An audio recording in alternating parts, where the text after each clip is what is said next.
Thank you for downloading this Council on Foreign Relations video. CFR is an independent national membership organization and nonpartisan research center.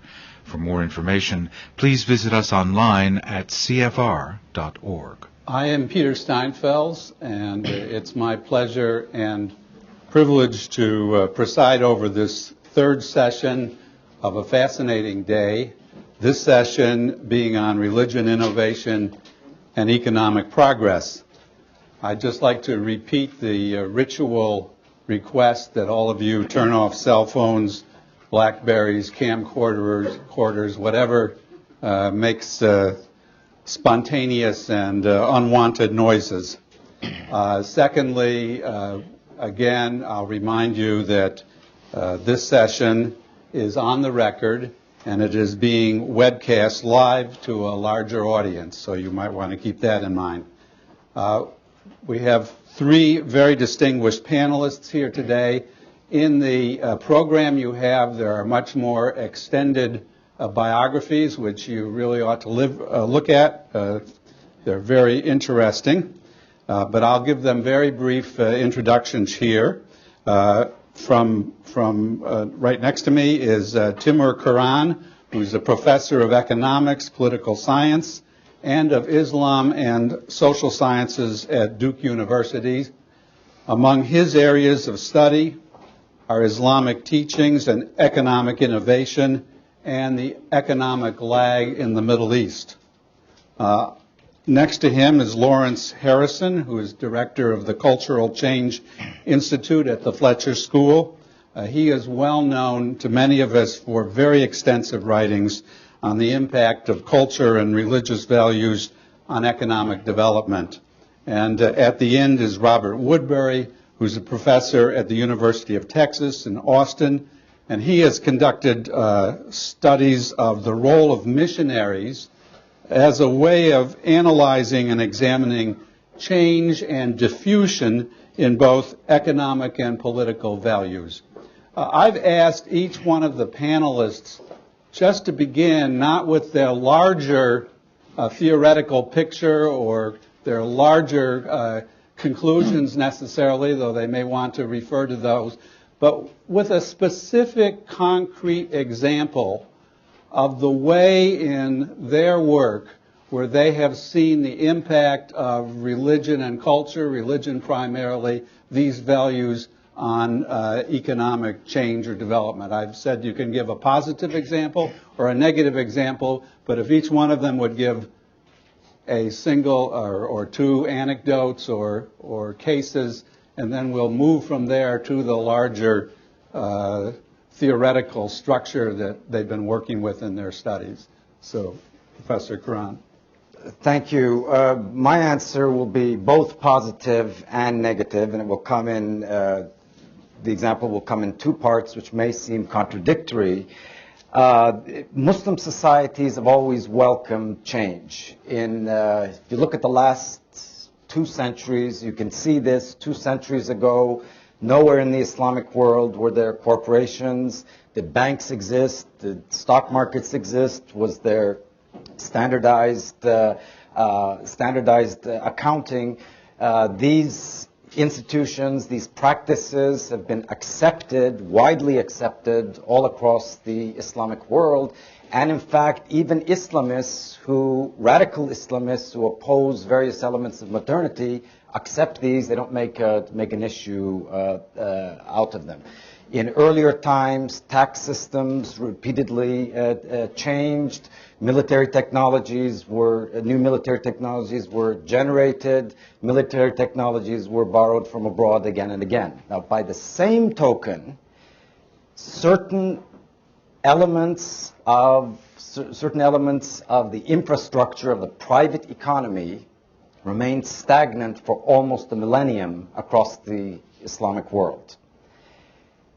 If a merchant who had lived in the 10th century came alive in 1800, he would find the types of contracts in use quite familiar. Credit markets would be quite familiar. Economic relations would seem quite similar to those that he had experienced 8 centuries 8 centuries earlier. So the economic infrastructure of the economy had undergone a stagnation. And it turns out that this, even though changes had occurred in other areas, in this particular area, the stagnation mattered dramatically to economic development. Professor Harrison. First of all, consistent with the ambience of dissent that was established this morning, I would like to express my strong disagreement with Peter Berger. Having spent the morning in the unpadded seats of the audience, being up on the stage in the lineup is a great blessing.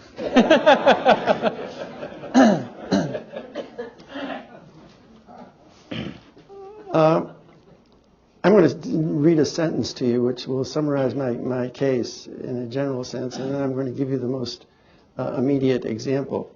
Religious relativism, the notion that all religions are essentially equal, is an illusion when it comes to progress. Some religions are ethical codes. For example, Protestantism, Judaism, and Confucianism do better than others, in the extreme case, Haitian voodoo. The example I want to cite is the example of our own hemisphere. Carlos Rangel, a very distinguished Venezuelan writer, wrote in a book that he published in the mid-1970s that in the year 1700, viewed from Europe, the Spanish colonies in the south of the New World looked to be much more successful, much more promising, much more affluent than the British colonies in the north. 300 years later, there has been an immense flip-flop. How can it be explained, he goes on to say.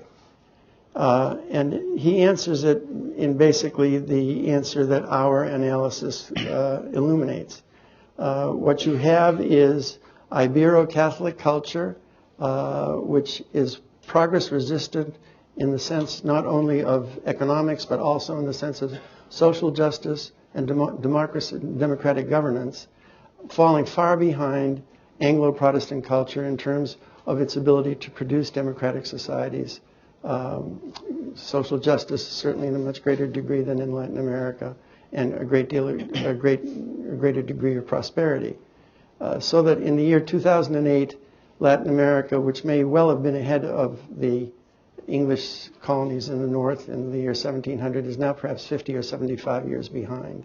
And while a number of other factors are involved, I believe that the contrast between Ibero-Catholic and Anglo-Protestant culture is the principal explanation.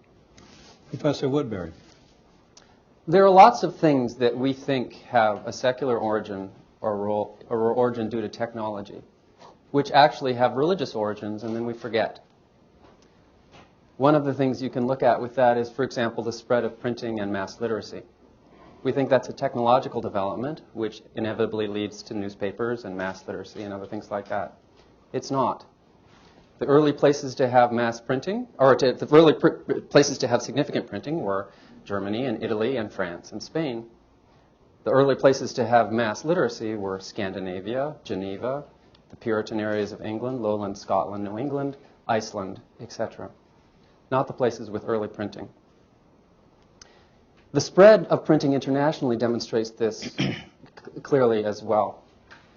Printing gets used for mass printing and newspapers and things like that in the religious debates with Reformations, and spreads internationally primarily with the spread of Protestant missions. You can show this. Most societies knew about printing and had examples of printing in their own language for 200 to 300 years before they ever used it.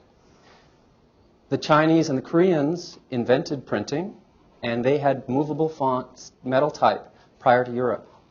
They didn't have newspapers until the 19th century when they were introduced by Protestant missionaries. They didn't have mass literacy until the 19th century when it was introduced by Protestant missionaries.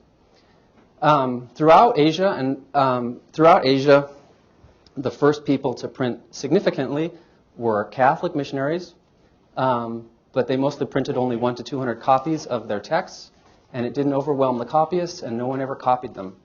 Foreign trade companies also printed treaties, but also in small numbers. It didn't overwhelm the copyists. No one copied them.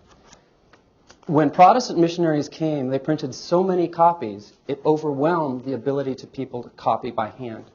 So in India, the first 3 British missionaries, who actually had to go to Danish colonies because they were banned from British colonies, printed over 200,000 copies, over 200,000 books in 14 languages in 32 years. Copyists could not keep up. The first printers, Indian printers, were people who had worked with the missionaries. And I can show that throughout Asia. And the early people who printed newspapers, indigenous peoples, had also worked with missionaries. We're often writing to them. Thank you. Now I think we'll give each of the panelists a chance to explain how the specific things they mentioned fit into a larger pattern. Beginning with you, Professor Karan, you talked about the contrast between the dynamism of Islamic societies in many respects and the stagnation in the economic area. Would you like to expand on that a little bit more? And are there differences within those Islamic societies that also shed light on the reasons? I deliberately used the same examples. In the last 200 years, the dramatic change in commercial life in the Middle East and in the rest of the Islamic world came about through transplants. And the transplants occurred, institutions were borrowed from the West at a time of crisis when it appeared that unless major borrowings took place, unless merchants and investors were given ways to pool resources on a large scale to take advantage of modern technologies, that they would all be dominated, that these societies would be dominated by outsiders. Now, the big question is, why did these institutions, these modern institutions, say joint stock companies, the corporation, banks, large-scale organizations, stock markets, standardized accounting, why did these develop organically in Europe, and why didn't they develop organically within Islamic civilization so that they had to be borrowed in a period of crisis from abroad with all the distortions that accompany it? This is the question. Now, here is where Islam and specific aspects of Islam come into play, and that help us explain why there was a long period of stagnation. Certain institutions that are elements of Islamic law failed to create the incentives for organizational modernization. And parallel institutions in Europe did create those incentives, so you had cascading phases of the modernization. Let me give you an example of an institution that made a difference: Islam's inheritance system. By medieval standards, Islam's inheritance system is highly egalitarian. It mandates a share for all children, male and female, any surviving parents, sometimes also members of the extended family. I was much more egalitarian than inheritance systems elsewhere in the world in the medieval period. One problem that this created, that this inheritance system created, is it made it very difficult to carry successful enterprises from one generation to the next. And the problem was particularly acute with successful businessmen who left large estates. Why? Because they typically, as a sign of their success, as a result of their success, they had multiple wives and many children, more surviving children than the rest. They had huge numbers of heirs. So the successful business they left, all the assets got fragmented very, very quickly. Europe was able to solve this problem because, unlike Islam, in Christianity, there is no inheritance system grounded in the Bible. There's a great deal of flexibility. In some places, and particularly the places that eventually gave us the Industrial Revolution, primogeniture, leaving the assets, all the assets to the oldest son, was adopted as a solution. This enabled successful businesses to be passed to the son. Now, why is this so important to economic development? Because if you can pass on an enterprise to others, if it can grow over and if it can grow over time, that growth generates communication and coordination problems that then require the development of new organizational forms. For example, there's a need for standardized accounting develops. A need for stock market develops when people, instead of forming short-lived enterprises, they form enterprises that are going to last more than a generation. So this is a dynamic that did not take off in the Middle East. And this is not because Islam was designed as an inflexible religion, that there is certainly no rule in Islam that says that enterprises have to be small and short-lived. This was an unanticipated, unintended consequence of an inheritance system that served certain needs quite well. Professor Harrison, you gave the example of the contrast between the Ibero-Catholic culture in Latin America and the Protestant Protestant culture in North America. You have a larger study in which these kind of questions are extended globally. Right. You all should have a copy of a table which is probably very mystifying to you. It is a table that appears in, it is actually the basis of Chapter 4 of my most recent book, The Central Liberal Truth. And what it does is take 117 countries and, based on predominant religion, assess each of them against 10 indicators of progress. Those 10 indicators of progress include the UN Human Development Index, which is a combination of health, education, and prosperity. The literacy, which is self-explanatory, female literacy, both from UN data. Fertility is also self-explanatory. The freedom total is from Freedom House's annual surveys of the state of democracy in virtually all the countries of the world. The democratization date is the date of the start of democratic continuity, and you'll notice that there are several blanks. There are some groups of countries that have yet to achieve this. The per capita GDP is self-explanatory. The Gini coefficient, of course, is the way to assess the equitability of income distribution. Trust is from the World Values Survey. Corruption from Transparency International's data, the Corruption and Perceptions Index. It's obviously a highly generalized table, and there are a lot of other factors that are not represented in it. Very importantly, the performance in several of these issues, for example, literacy and quite possibly trust, is a function of the degree of economic advance. The more affluent countries are likely to do better than the less affluent. We have tried to take into account some of the income effects on this table by breaking out first world countries in the Protestant, Catholic, and Confucian groups from the others. The weighted averages are weighted by population. And there are a whole host of other factors that could influence this. So you've got to look for very, very gross discrepancies. And when you do find them, you're led to certain conclusions. And the conclusions that we reached, again, they're elaborated on in Chapter 4, are that generally Protestants have done better than Catholics. That the Nordic countries are the champions of progress. We could refer to them as Lutheran agnostics now. That in the vanguard of progress a millennium ago, Islam has fallen far behind, and this obviously has contributed to the humiliation that I believe is one of the roots of jihadism. There are close parallels between Catholics and Orthodox Christians, particularly discomfort with capitalism.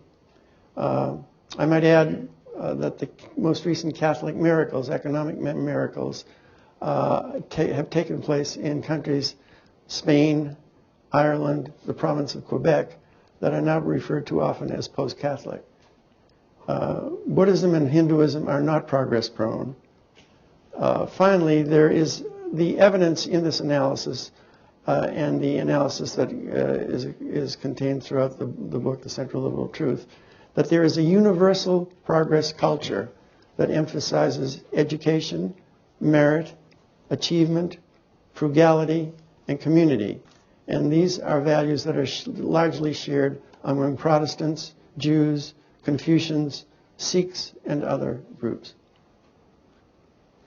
Thank you. Professor Woodbury, your example suggests a very strong connection between focus on the Bible, literacy, printing, and so on. Did you want to extend that further? And I'm interested also in the question of, since you were talking about missionaries, of the interaction between the missionaries and the cultures in which they were operating, which could be very complicated, I think. Right. I think an important thing to emphasize is that religious traditions are not static. They change. And they change through interaction and competition. So there's nothing inherent about Islam that's anti-printing or anti-mass literacy. But there were some restrictions on religious liberty that influenced the spread of missionaries, and colonial powers enforced those because they kept missionaries out of Muslim areas and not out of other areas for the most part. And in the Muslim world, they were allowed in areas with Christians, Lebanon, Egypt, etc. And you have early printing and newspapers and early education there. But through competition, these things spread to other cultures. And so if you compare Catholic education in Ireland or North America, it's really quite good. They didn't want the Catholics to become Protestant, so they invested in education to fight the Protestant education, the Protestant state education. And that happens everywhere. If you want to reduce the impact of Protestantism on a lot of these outcomes, you need to control for the prevalence of Protestant missionaries per capita and the length of Protestant missionary activity, and you can remove or very strongly reduce the impact of Protestantism. People don't have to be converted to be influenced by the idea that everyone should be educated, or you should have mass printing, or you should have organizations outside state control. They spread, and people copy them. So you get these Protestant-initiated social movements or organizational forums, like the YMCA, and then you get the Young Men's Muslim Association, the Young Men's Hebrew Association, and the Young Men's Buddhist Association. You get movements to fight Sakti in India, and then you get the rise of Brahmo Samaj and Kolkata Dharma Sabha and these other organizations that copy the same tactics and organizational forms to fight them and become the foundation for political parties and civil society prior to decolonization, etc. So people don't have to convert in order to copy. Professor Grant? I might add something to what Bob has said. It's certainly true that missionaries in the 19th century, even earlier, in the 20th century certainly, have been at the forefront of transferring certain technologies. They've set up schools, promoted literacy, they've set up hospitals, certainly, but I think we should recognize also that some transfers from the West to places like India that you mentioned originate from other groups. Merchants carried the institutions of the modern economy, modern commercial techniques, modern organizational forms to India and to the Middle East. Before the British arrived, Muslims in India did pooled resources through Islamic partnerships. These were small and ephemeral for the various reasons that I gave earlier. Hindus used family firms, which enjoyed continuity. A business could stay in the family for generations, but they were limited by the resources of a single family. The British introduced modern organizational forms like the joint stock company and the corporation, and they established secular commercial courts where disputes involving these modern organizational forms could be adjudicated, and Muslims and Hindus more rapidly than the Muslims, started using these modern organizational forms, started using contracts that would be filed in the modern courts, and this gave a big boost to the Indian economy. With respect to the ripple effect from innovation, there is still evidence, it seems to me historic evidence, that a rigid culture can resist for an extended period of time these otherwise widely accepted innovations. The printing press is the thing that comes to mind. And if I remember correctly, the printing press was not made legal in the Ottoman Empire until the 18th century. Is that right, Timur? 1727. 1727. And it, of course, had become a commonplace artifact throughout the Western world for a couple of hundred years before that. What is Well, it was not made legal for Muslims. It was used by Jews and Christians Okay. earlier than that. Okay. On a small scale. though. On a Very, small, very on a very scale. small scale. But also the introduction was only basically one person, and when he died, you know. what do you think is the key to resistance? I shouldn't say the key. There's probably a number of different factors, but why, in the face of borrowing or transfers or so on, are some religious cultural configurations more ready to accept and adapt, and others see the threat there? Is this doctrinal, political? What factors? I think it's a combination of a lot of things. You have to look at elite interests. Elites didn't want mass education. They didn't want mass access to books. They wanted to reinforce their elite status. You need a religious reason to get around that. Once you have a particular class structure, as it develops in Latin America through the colonial policy, etc., that's very hard to overcome. It's not overcome instantly. Religious groups undermine that because they're trying to convert, well, at least some groups are trying to convert everyone. They're trying to convert poor people and women, etc. They transfer resources for them as part of this exchange in terms of exposing themselves to witness, and also because for religious reasons, like they need to be able to read the Bible in their own language. Eventually that changes class structure, which changes political calculations, but that does not change instantly. Once a class structure is embedded, it's very hard to change, and there's elite interests that block that change. There's also not all cultural ideas are equally easy to change. Some threaten the authority of a religious tradition more profoundly than others.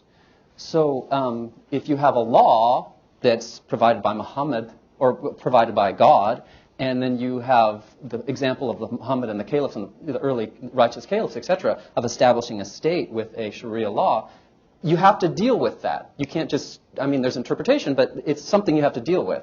With Christians, it was a hard enough process going to separation of church and state, but you didn't have a religious law, and the example of Jesus and the early apostles was not setting up a state, which made the process easier, etc. So, there are cultural reasons change is harder or easier in particular contexts because of the threat to a religious tradition. But secular elites are important too. Professor Karani? As Bob said, there were multiple factors, there were multiple mechanisms at play, and these reinforced each other. I would add that in the case of the printing press and the Ottoman Empire, the key factor was lack of demand. The conventional wisdom is that there was clerical resistance, but the people who say there was clerical resistance have great difficulty finding examples of clerical resistance. And when the printing press was finally introduced, there wasn't much clerical resistance. The issue was lack of demand. So one has to ask, why was there no demand for the printing press? This technology was certainly known. As Bob has said, Jews in the Ottoman Empire were allowed to print books in Hebrew. Christians were allowed to print books. Why was the demand limited, and why did Christians and Jews print so few books? Mm-hmm. These are elements of the puzzle. Now there are two issues. One is stagnation of education, and there's another institution that, if I have time, I can get into. But education stagnated. In the 18th century, when the printing press was introduced, in the madrasas, the colleges of the Islamic world, people were learning the sciences from texts that go back many centuries. Okay, and the reason for that is that the madrasas were organized as trusts, and the founder of the trust, it's called the Waqf, Islamic law, would say exactly what would be taught in the madrasa and how many professors there would be and so on. These were created as static institutions. So there wasn't a need for new books to communicate new bits of knowledge. The second factor is related to the points I made earlier. Exchange was still personal, predominantly personal. The region had not yet made the transition, as Europe was already doing so, the transition from personal exchange to impersonal exchange. When you move to impersonal exchange, you need forms, you need bylaws of companies. These are not, in an economy where exchange is personal, contracts are oral, you don't have much need for forms and books. So these two factors reduce the demand. When, of course, the demand increased for a demand emerged, the adoption of the printing press was quite rapid, and the spread of the printing press was quite rapid across the Islamic world. I think the question of the adoption goes beyond culture to personality and to the performance of elites. The case that comes to mind is the response of China and the response of Japan to the European incursions in the 19th century. The Chinese leadership, basically the Mandarin mentality, said, you know, these guys are barbarians. We of the Middle Kingdom know all and have all, and we can't get anything from them. The Japanese, particularly after the Meiji Restoration, after the ouster of the Tokugawa dynasty, said, these guys could have murdered us. I mean, they're so far ahead of us in so many respects, we've got to learn from them. And one of the first things that the young Meiji leaders did was to spend 9 months in the United States, 9 months in Western Europe, studying the advanced institutions and technologies of the West and starting the adaptation process. At this point, although I may reserve the right to slip in a question myself later on if no one asks it from the audience, but I would like to invite questions from everyone. The instructions as before are to please wait for the microphone, to speak into it, to identify yourself and your affiliation, and to keep your questions brief and clear. There's one right here. Thank you. Mustafa Akil from Turkish Daily News. I'm from the first panel. I just like that also. I mean, I very much agree with the Ottoman, printing problem. And it was the scribes, actually, who opposed the coming of the printing press because as a class, I mean, it was not in their interest. Turkish secularists love to put the blame on religion, but there was more of a kind of internal class problem there. And just a question, Protestant religion has been obviously successful in creating economic progress, and that's what Max Weber pointed out a century ago. Could it be related to the fact that the geography in which the Protestant religion expanded and is dominant still today is also a geography which allows economic progress because of its Middle East is dry and North Europe is not, and you can have sea trade. And we should also not forget that the world trade routes have changed from the Mediterranean to the oceans, which just dried up the whole Middle East and even the Mediterranean itself, and which enriched Europe. And is the success of the Protestant religion also can be related?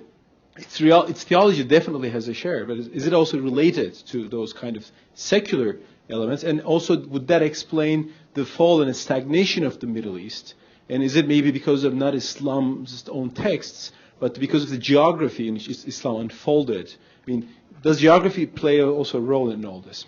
Thank you very much. This is a very basic question, which I hope all of you address, which is what is the relationship of the kind of religious and cultural factors that you have examined to all those other factors that are often advanced to explain economic change and innovation, whether it be geography, whether it be natural resources, or recently, botany and germs and all sorts of things have been changes in the weather patterns have been advanced as important factors in that. So if you would relate why don't we start with you at the end to those other explanations, which are... Okay. Well, there's two issues. One, the issue of demand in printing. I think the idea that every household should have access to God's word with the Reformation overcame that problem of the resistance of classes. But geography, I've spent a lot of time thinking and working about that and measuring it. A lot of the arguments in Europe about the impact of religion on economic development get bogged down on, well, maybe it's the class structure, maybe it's the power of the state, maybe it's geography, etc. What you can test, though, is with the spread of missions and colonialism and European settlers, etc., you have sort of a test case where their spread is not influenced necessarily by the same factors that happened in Europe. And then look at economic development, education, political democracy, etc. And then control for over 26 geographic factors. Percent swamp, access to a navigable river, distance from the coast, distance from Europe, blah, blah, blah, blah, blah. You go on. It does not remove the impact of Protestant missions. It does remove the impact of European settlers and who colonized you, etc. The spread of Protestant missions is not just in northeastern Europe. They're trying to convert everyone. They were restricted by regulations and they were restricted by disease, which have done a lot of work to try and control for the factors that influence where they went. And it's still a very powerful effect. So, for example, to just name one case, you can explain about half the variation in post-colonial democracy with the number of Protestant missionaries per capita in 1923, the length of Protestant missionary activity, and estimates of the percent of the population evangelized by 1900. It removes who colonized you, for how long, percent European, all these geographic factors, percent Muslim, all kinds of stuff. It's a very powerful effect, and it's not just the geography of Northwest Europe. Professor Harrison? I think that geography and climate are an indispensable first approximation to understanding why some societies move more rapidly than others. It's clear that most of the poor countries are in tropical zones, and that most of the affluent countries are in temperate zones. But then you run into the exceptions. For example, roughly a third of Australia is in the tropical zones. A third of Mexico is in the temperate zones. In Latin America, populations tended to gravitate to the higher elevations where you have temperate climate. That's true in the Andean countries and several of the Central American countries as well. When you really start to disaggregate, you run into some real problems with taking the climate and geographical arguments to the logical extreme. For example, how can one explain the difference between Haiti and the Dominican Republic, which share the island of Hispaniola? Mm-hmm. How can one explain the striking difference between Nicaragua and Costa Rica? Mm-hmm. How can one explain the striking differences between Australia and Argentina? Mm-hmm. So at that point, the geographic and climate arguments break down, and you've got to look with more finesse at cultural explanations, it seems to me. I agree with the points that Bob and Larry made, so I'm going to, rather than repeating the points, I'm going to answer the question in relation to the Islamic world. Could it be climate or geography that explains why the Islamic world slipped into a state of economic underdevelopment? The climatic conditions are not uniform across the Islamic world. Proximity to the sea or proximity to the ocean is not uniform. So if climate or proximity to the sea or elevation were key factors, we would expect the places that are more favorably situated in temperate climates, close to the sea, low elevation, etc., we would expect those places to have escaped this state of underdevelopment. So I think that this is a second-order factor. Institutions are more important. People could also migrate from one place to another.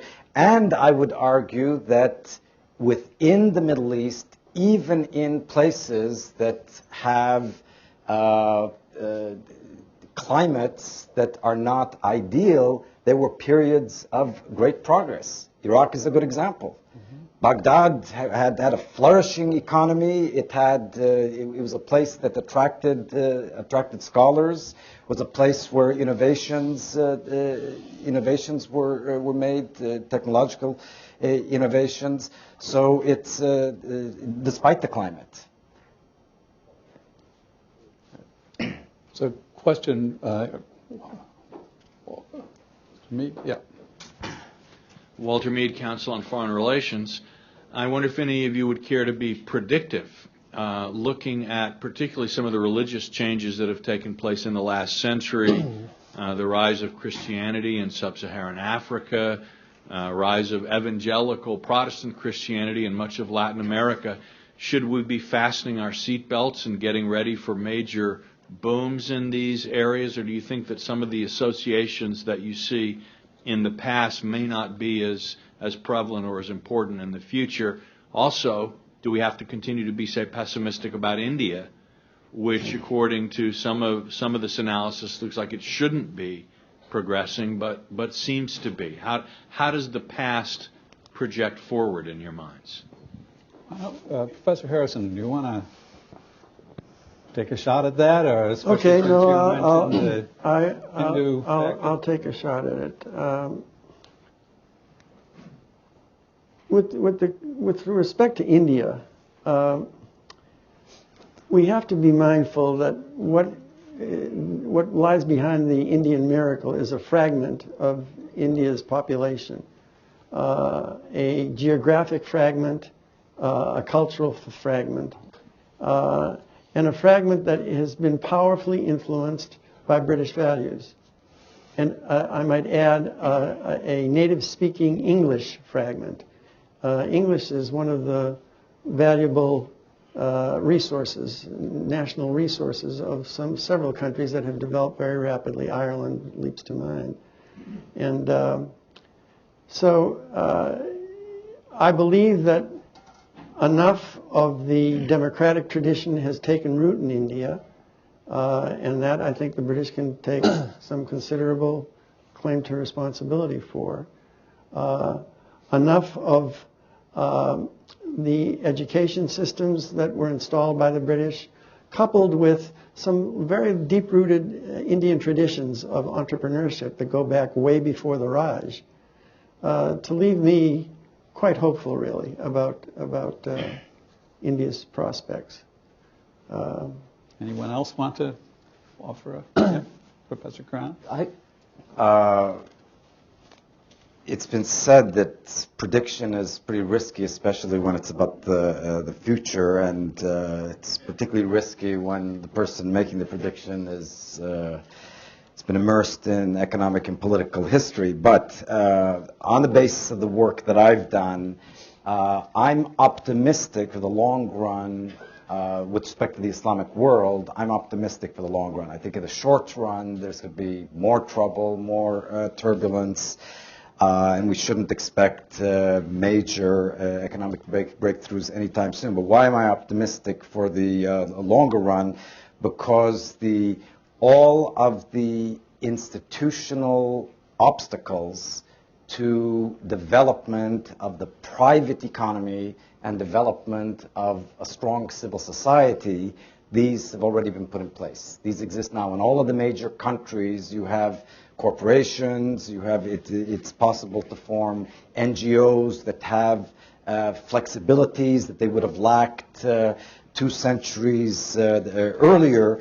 Civil societies are still weak. The private economies of the major countries are still weak, but they are developing. What is holding the region back now, or the Islamic world as a whole back, is political systems that generate instability and that discourage innovation, very repressive regimes. But sooner or later, change is going to come from within. When you have growing civil societies, increasing numbers of organizations that don't have direct ties to the state, increasing numbers of corporations that are privately controlled, sooner or later they are going to put in place democratic freedoms.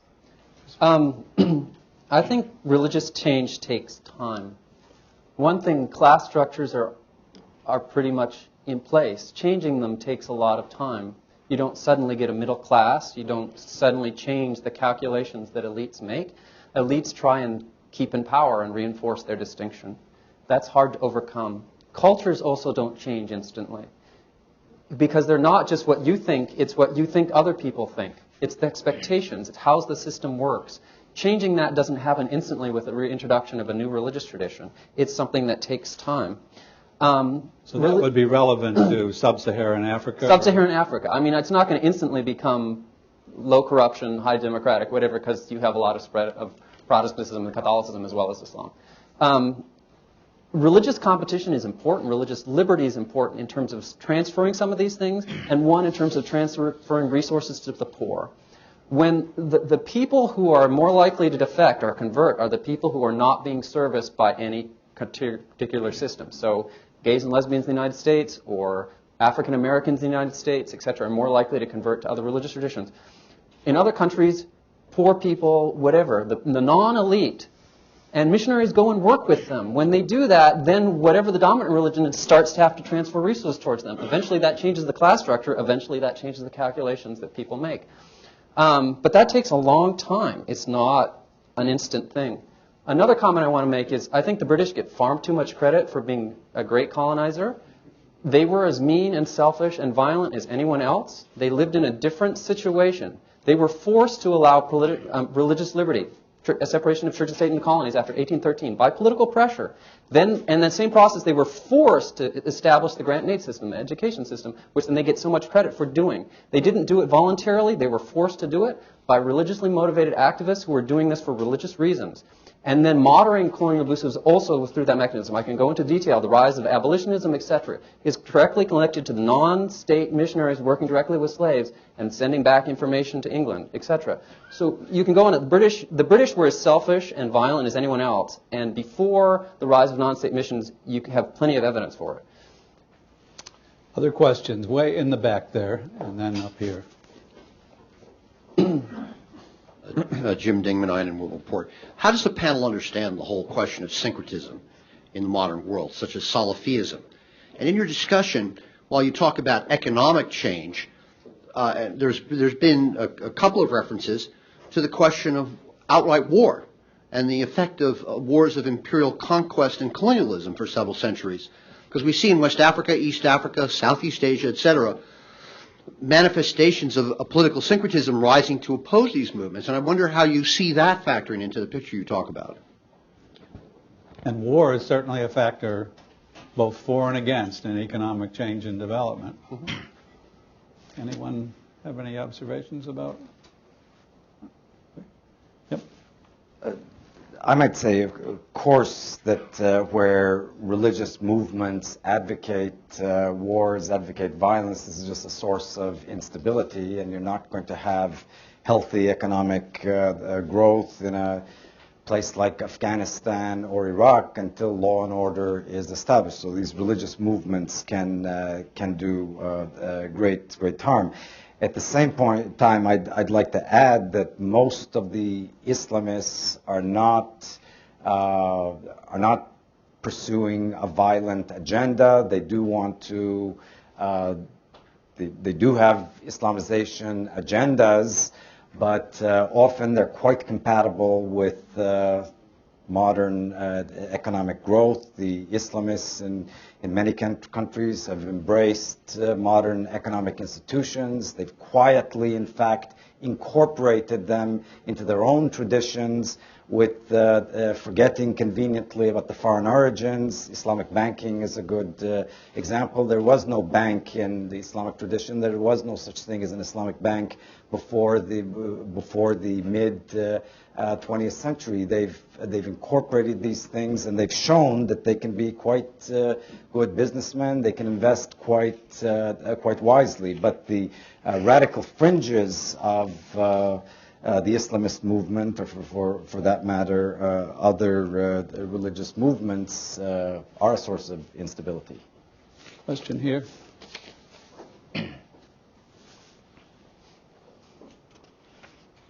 Shahryar Azhar from Muslim Public Affairs Council. I think one of the problems in innovations is that there seems to be a natural resistance amongst humans to change. I mean, period. Whether any kind of change, we just resist change. And also, all the panelists seem to have focused, if you will, in the post-Reformation era, which is just the last 500 years of what did this change. There was this whole time, if you will. It reminds me that I think it took the Catholic Church to adopt Arabic numerals after they had been come in. It took them 300 years before they could realize that this was a far more efficient method than the Roman numerals. So it seems to me that if we were to study this over thousands of years, the process, where would then the factors of change come from? Mm-hmm. I mean, it would seem to me they would come from what the process of globalization, so to speak, has gone on forever, gone on for thousands of years. It is the interactions of various cultures and peoples that causes change, and you cannot really, you can, in a microcosm, you could say Protestantism and all that, but that is like being conditioned by what you're trying to study in the first place rather than answering the bigger question. We'll take that as a question for comment, or if there is any, about the long... I think competition, any religious tradition can contribute things. So the zero comes from the Hindus, and then it's used by the Muslims, the Arabs, and is related to religious idea of nothing, which became a very valuable concept, which then through interaction and competition gets spread first to the Muslims and then to Europe. So any group can develop new ideas through interaction and competition. The things that work get adapted and used and adopted as people's own, and often forgotten the origin of them, and they just use them. So it doesn't have to be from Protestantism. It just that's what I've studied, and so in the examples I'm using are from Protestantism, but it could be from Islam, it could be from Hinduism, it could be from any tradition. But we have talked about how different traditions may have different factors that contribute in different ways. For example, your original illustration about printing and literacy seemed to me to be very tightly connected to a certain element of Protestant Christianity. We were discussing earlier today the question of why didn't the concern for the Quran play that same role? And I think at lunchtime you pointed out that the Quran was used differently. It was a different kind of document than the text, than the Bible. It was shorter, it was recited, it was memorized, etc., which is pretty hard to do with the Hebrew Bible and the New Testament. Well, I think so there may not have been that concern for literacy. Now, I'm only giving that as one example, and I'd be interested in picking out other examples from other religious traditions of elements that were more positive or negative toward economic change. I think we've got to look at the question of leadership. In his book, Guns, Germs, and Steel, Jared Diamond leaves open a very big parenthesis in his final chapter for leadership that is not necessarily related to environmental or historic antecedents. The examples that come to mind include Ataturk in Turkey, the Meiji leadership in Japan, and in our own hemisphere, the young leaders of Quebec at the time of the Silent Revolution in the 1960s, who had a different vision of what their society should be. To be sure, they all operated in environments in which stimuli were applied to them. In the case of Turkey, the collapse of the Ottoman Empire, the almost disappearance of Turkey as an entity, and the military leadership converting to a position of almost unprecedented political power. In the case of Japan, you have young leaders who almost astonishingly sensed that their country was at a great disadvantage because it had not kept abreast of developments in the other parts of the world, and seeking out every possible development they could find in the other parts of the world. I'm sorry. In the case of Quebec, you have the indignation of young leaders who saw their province falling far behind the Anglophone provinces, and wanting to show that they were as good as anybody else. But in each case, it was a leader with a vision that made a big difference. You're absolutely right that Islam has had periods of great success, and those periods tend to be ones when Islam was open to the borrowing.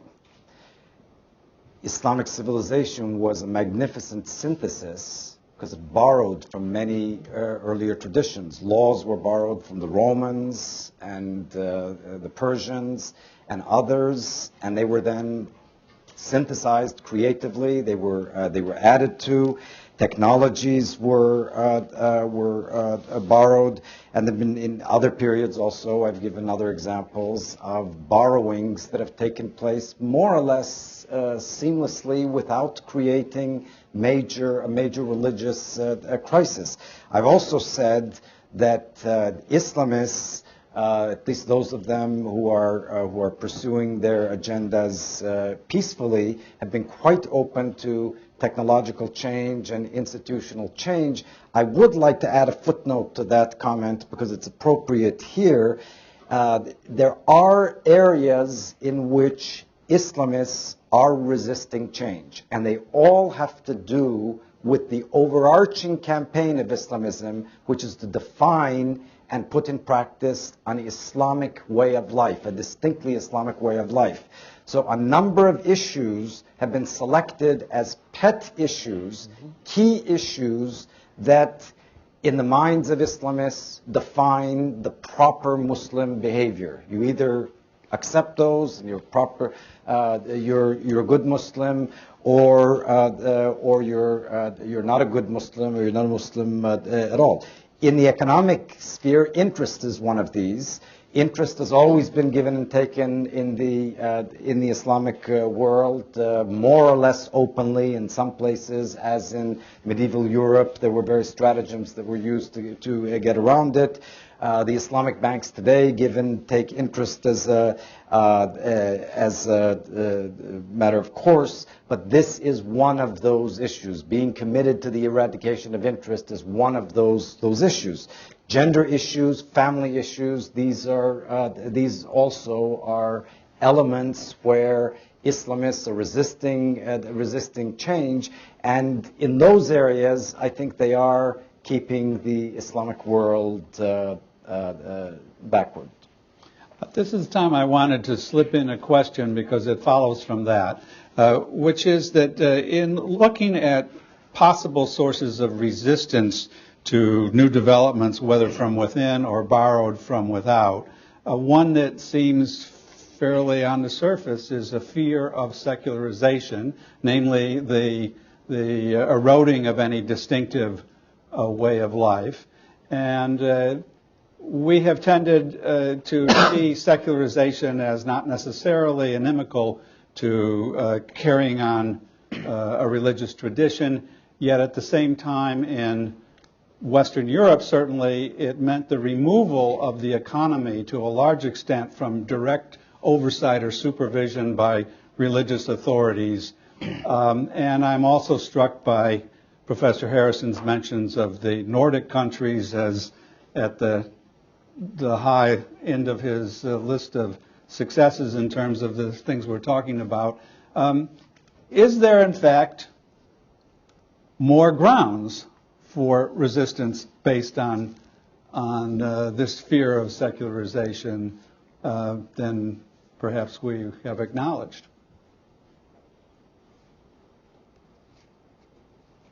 Silence falls. Well, I tend to think with Peter Berger that modernization leads to pluralization.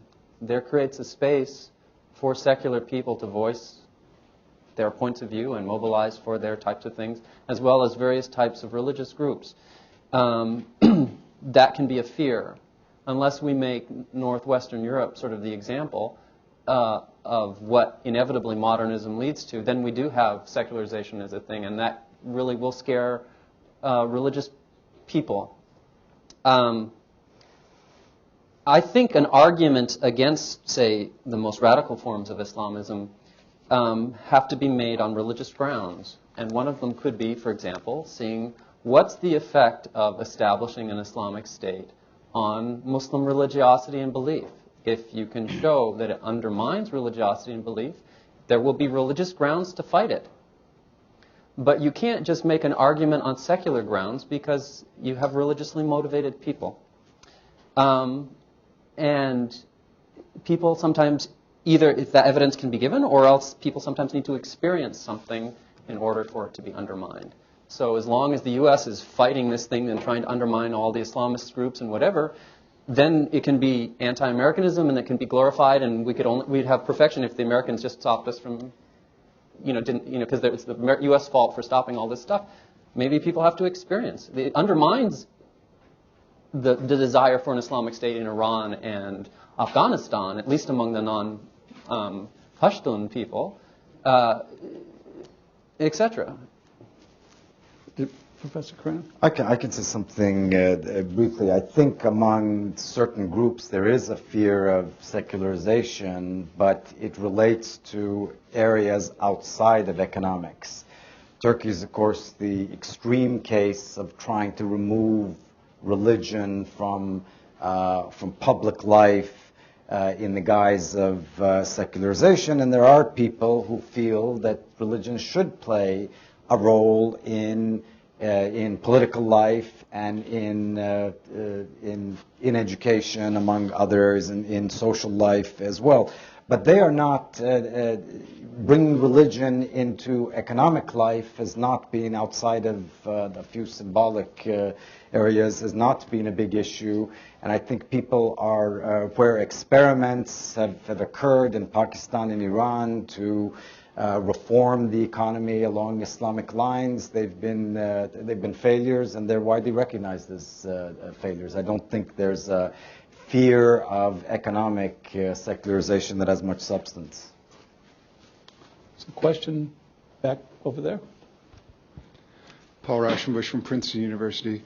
I'm curious about economic progress and how that's been identified with Protestantism and perhaps is identified with the United States, and if some fear of gross materialism might be at the basis of some of the resistance to what's viewed as, American progress. Yes? The American progress is perhaps an extreme expression of democratic capitalism, and it's perhaps underscored by the extreme inequality of income distribution in the United States, which is the most inequitable of the advanced democracies. But when you consider that my champions of progress, the Nordic countries, are basically democratic capitalist countries, and guided by highly Protestant ethic considerations, even though the Protestant religion may not be as viable in the full sense of it as it was 30, 40, 50, 100 years ago. It seems to me that really what you're talking about is a reaction to the American style of life. And this is something which varies. Our style varies to some extent with depending on whether you have a Democratic or Republican administration. I'm very troubled by the tendency of people outside the United States to generalize on the United States as over history on the basis of the performance of the United States in the last 8 years. The reality is that there's going to be another administration. I will lay my cards on the table and say I hope it is a Democratic administration. And the United States is probably, even if it is not a Democratic administration, is probably going to look a lot different to the rest of the world after 2008. So it troubles me when American greed, in quotation marks, becomes a focus of attention around the world as representative of the consequences of democratic capitalism. When you have, as I said before, in the Nordic countries, the full interplay of democracy and capitalism.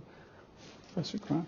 People everywhere, including the very poorest countries, they want to achieve prosperity. They want to enjoy many of the comforts that people in the advanced countries, the richest countries, enjoy, including the United States. What generates, I think, a reaction and an intensifying reaction is the crass materialism that people everywhere can now see on a daily basis on television and over the internet Hollywood's version of the American lifestyle, which is something that people resent, partly because they can't attain it. Most people in the United States can't attain the type of lifestyle that is depicted in the Hollywood serials, and also because the lifestyles that are depicted in television series and over the internet can be very destabilizing to communities. So there is a reason for resenting it and objecting to it and expecting, hoping that the United States would rein it in. There's a question here. Thank you. Mona Boldnega with Proctor Investment Managers. I'm curious about learning more about the core values or traditions that different religions may have that may impact economic development. So, for example, Professor Quran, you mentioned specifically organizational structures and the lack of those structures in the past in much of the Islamic world, and how through borrowing and other mechanisms they are now there, and thus you are more optimistic for the future. And I guess I'm curious as to why there isn't a more fundamental issue at hand. So as we talk about different traditions amongst religions, the Quran, for example, the tradition of memorization, which has become something that you can see in educational systems in terms of rote learning versus the way perhaps in educational systems in the U.S. we think in essay form or more freely. Why aren't you questioning more the basic issues of how a culture is encouraged to think and educate its citizens and that impact on economic development? But this is, you do make a good point. Attitudes do matter, but they also change. And attitudes are, attitudes co-evolve with institutions, and as institutions change, so do those attitudes. Now, today, and this is something that I think Larry would be able to speak to much better than I can, but if you ask, if you survey people in the Middle East and also, say, in Western Europe or the United States, you're likely to find more people who will consider knowledge in the Middle East, knowledge to be something that you acquire from the previous generation and then pass on to the next generation unchanged, as opposed to something that you receive from the previous generation, add to, refine, perhaps change, and then pass on to the next generation in a different form or in a more advanced form. Well, these attitudes didn't develop differently, independent of the educational institutions. In the Middle East, I mentioned this briefly before, the schools were organized, schools were run by trusts, and they were set up with a particular mission. Their educational mission, what they were to teach generally was specified. They were committed to a static concept of knowledge. In the West, schools were established generally, certainly schools of higher learning were established as corporations which could change. They were meant to be self-renewing, self-governing organizations. So the knowledge that they taught changed. They expected it to change. This is something, these institutions have changed now. Schools have, in many parts of the Islamic world, now have much more flexibility. They do change their curriculum much more easily than in the past. The attitudes, however, don't. The attitudes are the old attitudes. They are changing gradually, and it will take time to change. This is the point that Bob made, that you don't get change immediately, but I'm optimistic that with new institutions, those attitudes will gradually erode. Professor Harrison and Professor Woodbury, I think we might wind up with any comments you have about this sort of question of fundamental things that we either attended to or didn't attend to sufficiently in our discussion. Well, taking off on your question, the final sections of Chapter 4 of the book that I've mentioned that is the source of the table that I distributed talks about the importance of cultural change through religious reform. And this is a question of fundamental values that are enumerated in an earlier chapter. Such questions as does the religion nurture rationality, achievement? Does it promote material pursuits? Does it focus on this world rather than the next world? Is it pragmatic? In contrast, does it to those religions that may nurture irrationality, inhibit material pursuits, and may focus on the other world or in a more utopian way? The view of a religion with respect to destiny, the extent to which a person can influence their own destiny, is a very important factor. Time orientation. Does the religion focus the eyes of its faithful onto the future, or does it keep them in the present or focused on the past? These are the kinds of issues that are very central to the role that religion plays in culture. But there's one underlying factor in this discussion that we've, I think, ignored, and that is that religion is not the only source of values and attitudes. Mm-hmm.